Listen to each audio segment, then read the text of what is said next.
వందే మాత్రం. నేను మీ journalist Navata. Welcome to R political. 6 గ్యారంటీలు తెలంగాణలో కాంగ్రెస్ పార్టీ అధికారంలోకి రావడానికి కీలకమైన హామీలుగా ఉపయోగపడ్డాయి. మొదట వీటిని కర్ణాటకలో 5 గ్యారంటీలుగా ప్రచారం చేసింది ఆ పార్టీ. అక్కడ ఈ ఫార్ములా సక్సెస్ అవ్వడంతో ఆ తర్వాత తెలంగాణలోనూ ఇవే హామీలు ఇచ్చి గెలుపొందింది.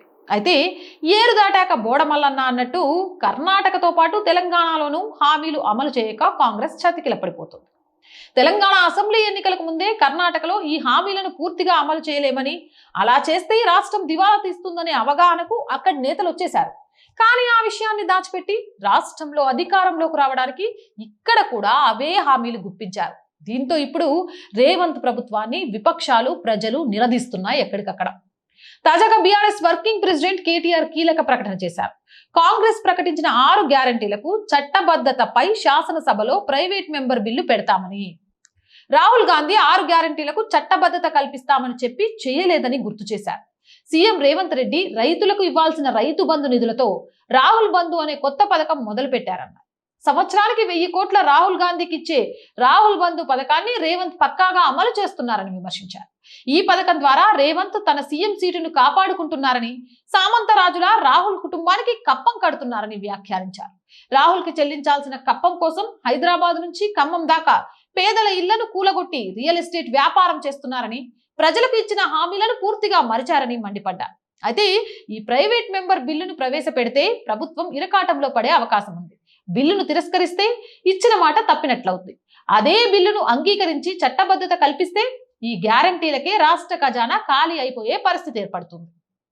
ఇప్పుడు రేవంత్ రెడ్డి పరిస్థితి ఏందో చెప్పనా? ముందు నుయ్యి వెనక గొయ్యి. ఈ 6 గ్యారంటీలను అమలు చేయలేమన్న విషయాన్ని గతంలో సీఎం రేవంత్ రెడ్డి అసెంబ్లీ వేదికగా ఒప్పేసుకున్నారు. అందుకు కారణాలను కూడా రేవంత్ రెడ్డి వివరించారు. తాము ప్రభుత్వం 6 గ్యారంటీలను అమలు చేయలేకపోవడానికి ప్రధాన కారణం గత బీఆర్ఎస్ ప్రభుత్వమేనని చెప్పేసి తన మీద నుంచి దులిపేసుకునే ప్రయత్నం చేసిండు. గత 10 ఏళ్ల కాలంలో రాష్ట్ర సంపద మొత్తం బీఆర్ఎస్ గూటికి చేరిందని, ఇప్పుడు నేనేం చేస్తా, ఇప్పటికే రాష్ట్రం 7 లక్షల కోట్ల అప్పులో ఉందని, నేనేం చేయలేని చేతులెత్తేసి సెటైర్ వేసిన అనుకుని ఆయనే సెటైర్ పాలైండు. ఇంకా అధికారంలో ఉన్నన్ని రోజులు బీఆర్ఎస్ ప్రభుత్వం ప్రతి ఒక్క దాన్ని వ్యాపారంగానే మార్చేసిందని రేవంత్ రెడ్డి ఆరోపించారు. బీఆర్ఎస్ ప్రభుత్వం చేసిన రుణమాఫీ రైతుల వడ్డీలకే సరిపోయిందని చెప్పుకొచ్చారు. రాష్ట్రాన్ని 7 లక్షల కోట్ల అప్పుల భారంతో తమకు అప్పగించారని, 16 మంది ముఖ్యమంత్రులు కలిసి 72,000 కోట్ల అప్పులు చేసి అనేక ప్రాజెక్టులు చేపడితే గత 10 ఏళ్ల కాలంలో లక్షల కోట్ల అప్పులు చేసి కూగులేశ్వరం ప్రాజెక్ట్ కట్టిందంటూ ఎద్దేవా చేశారు. తీరా చూస్తే ఆ ప్రాజెక్టు ద్వారా కొత్తగా కేవలం 50,000 ఎకరాలకే నీళ్లు ఇచ్చారని రేవంత్ రెడ్డి పేర్కొన్నారు. వాళ్ళు చేసిన అప్పుల వల్లే ఎన్నికల్లో ఇచ్చిన 6 గ్యారంటీల హామీని అమలు చేయలేకపోతున్నామని సీఎం రేవంత్ రెడ్డి తెలియజేశారు. రాష్ట్రానికి అప్పే లేకపోతే అద్భుతాలు సృష్టించే వాళ్ళమని చెప్పుకొచ్చారు. ముందు మురిసినమ్మ పండగ పొద్దారు కదని గప్పుడు తెలవలే. గప్పుడు కూడా నువ్వు రేవంత్ ఏమంటారు బీఆర్ఎస్ వాళ్ళు చేసిన అన్ని దాష్టికాలు చెప్పుకుంటే వచ్చినావు కదా, గప్పుడు అర్థం కాలే. అదే ఓడదాటి దాకా ఆడు మల్లన్నా, ఓడదాటినాక బోడ మల్లన్నా అని అందుకే అంటారు. ఊరికంటారు మన సామెతలన్నీ చూసి చూసి వచ్చినాయి అని అర్థమవుతుంది.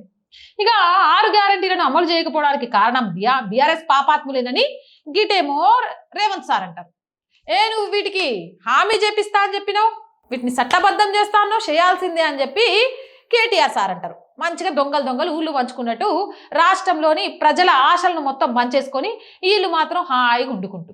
నిజానికి ఈ గ్యారంటీల విషయంలో గత ఏడాది జరిగిన మహారాష్ట్ర ఎన్నికల సమయంలో కాంగ్రెస్ పార్టీ జాతీయ అధ్యక్షుడు మల్లికార్జున ఖర్గే తీవ్ర ఆగ్రహాన్ని వ్యక్తం చేశారు. మహారాష్ట్ర కాంగ్రెస్ నాయకులు అపరిమిత హామీలు ఇవ్వొద్దని చెప్పారు. కర్ణాటక కాంగ్రెస్ చేసిన తప్పిదాలు చేసే కంటే పార్టీ ఓడిపోయినా పర్వాలేదని వ్యాఖ్యానించారు. అపరిమిత హామీల వల్ల రాష్ట్ర ఆర్థిక వ్యవస్థ కుంటుపడుతోందన్నారు. అలా చేయడం వల్ల అభివృద్ధికి కనీసం నిధులు లేకుండా పోతున్నాయని, ఎమ్మెల్యేలు తమ నియోజకవర్గంలో రోడ్లు వేయాలన్నా డబ్బులు వచ్చే పరిస్థితి లేదని చెప్పారు. దీన్ని బట్టి చూసుకుంటే కాంగ్రెస్ పార్టీ భుజానికి ఎత్తుకున్న ఈ 6 గ్యారెంటీలు ఉరితాడులా బిగుసుకుంటున్నాయన్నది స్పష్టమవుతుంది. మన దేశంలో ఎన్నికలు ఎప్పుడు జరిగినా పార్టీలు ఈ ఉచిత హామీలను గుప్పిస్తూనే ఉన్నాయి. రాష్ట్ర ఖజానాను దృష్టిలో ఉంచుకొని కొన్ని పార్టీలు హామీలు ఇస్తే మరికొన్ని పార్టీలు అసలు ఆదాయానికి హామీలకు పొంతనే లేకుండా పోతుంది. ఓ పాత సినిమాలో హైదరాబాద్కి సముద్రం తీసుకొచ్చి పోర్టు నిర్మిస్తానని చెప్తే శ్రీకాంత్ జనం నమ్మినట్టుగా ఈ హామీలను కూడా నమ్మేస్తారు. కానీ మన దేశంలో పొలిటికల్ గణాంకాలపై ప్రజలకు పెద్దగా అవగాహన లేదు. మన నాయకులు చెప్పారంటే చేస్తారు అన్నట్టుగా భావిస్తుంటారు. దీనివల్లే చాలా సమస్యలు ఏర్పడుతున్నాయి. అప్పటికీ మేధావులు, కొన్ని స్వచ్ఛంద సంస్థలు వీటిపై హెచ్చరిస్తూనే ఉన్నాయి. కానీ వాటి ఇంపాక్ట్ అంతగా ఉండట్లేదు. వాటిని ఎవరూ పట్టించుకోవట్లేదు. దీంతో ఆ పార్టీలు ఎన్నికల్లో గెలుపొందుతున్నాయి. తద్వారా అటు హామీలు అమలు చేయలేక, ఇటు రాష్ట్రాన్ని అభివృద్ధి చేయలేక రేవంత్ రెడ్డి లాంటి వారు ప్రభుత్వం దగ్గర డబ్బులు లేవని బహిరంగంగా చెప్పుకోవాల్సిన పరిస్థితి వస్తుంది. నన్ను కోసినా ఒక్క రూపాయి రాలదన్న ఆవేదన వ్యక్తం చేయడానికి ఇదే ప్రధాన కారణం. ఆవేదన, తప్పించుకునే కుంటి సాకు రెండు బాజుయించిండు ఒకేసారి. ఒక రకంగా ఈ విషయంలో బీజేపీ కాస్తంత బెటర్ అనే చెప్పుకోవచ్చు. ఒకానొక దశలో ఆ పార్టీ ఉచిత హామీలకు పూర్తిగా మంగళం పాడింది. ఖచ్చితంగా గెలుస్తామన్న రాష్ట్రాల్లో వీటి జోలికి పోలేదు. కానీ ఇప్పుడు ఆ పార్టీ కూడా కొద్దో గొప్ప ఇలాంటి హామీలను ప్రకటించాల్సిన పరిస్థితి రావడానికి కాంగ్రెసే ప్రధాన కారణమైంది.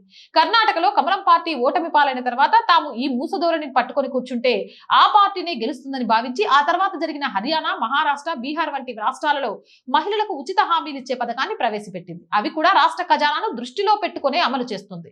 నిజానికి కాంగ్రెస్ పార్టీనే గనక లేకపోతే మెల్లిమెల్లిగా ఈ దేశంలో ఉచితాలు కనుమరుగయ్యే పరిస్థితి వచ్చేది. కానీ కొద్దిలో మిస్ అయిందనే చెప్పుకోవచ్చు. ఏదేమైనా ఉచితాల ద్వారా మేడలు కడతానని చెప్పే ఏ నాయకుల మాటలు నమ్మకండి. అవి పేక మెడలే టక్ అంటే రాలిపోతాయి. ఉచితం వద్దు, ఉపాధి ముద్దు. గుర్తించండి. ఉపాధి కావాలి, మీకు విద్యా వైద్యం కావాలి, అవి కూడా అందించకుండా ఇంకా మిమ్మల్ని ఉచితాల ఏమంటారు జీహ్వ రుచిలో ఉంచేసి ఎంత దోచుకుంటున్నారో అర్థం చేసుకోండి. అండ్ మోర్ వీడియోస్ కోసం ఛానల్ని వెంటనే సబ్స్క్రైబ్ చేయండి. రోజు చెప్తుందేనండి, R group of channels, R voice, R political, R Sanskriti, ఈ మూడు మన ఛానల్సే. So please subscribe our channels. Content బాగుంది అనిపిస్తే లైక్ చేయండి, షేర్ చేయండి. ఆర్థికంగా ఆర్ వాయిస్కి మీరు అందించే ₹1 సహాయం కూడా ఈరోజు చాలా చాలా అవసరం. ఆర్థికంగా ఆర్ వాయిస్కి అండగా నిలవండి. ఆర్ వాయిస్కి ఆర్థికంగా సపోర్ట్ చేయాలి అంటే సబ్స్క్రిప్షన్ పక్కనే జాయిన్ అనే బటన్ ఉంది. 1 to 5 లెవెల్స్ ఉన్నాయి. ఏదో ఒక లెవెల్లో సపోర్ట్ చేయండి. లేదా స్క్రీన్ మీద గూగుల్ పే, ఫోన్ పేతో పాటు అకౌంట్ డీటెయిల్స్ ఉన్నాయి. మీకు తోచిన సహాయాన్ని అందించండి. వ్యాపార ప్రకటనల కోసం 8328500576 నెంబర్ని సంప్రదించండి. జై హింద్, జై భారత్.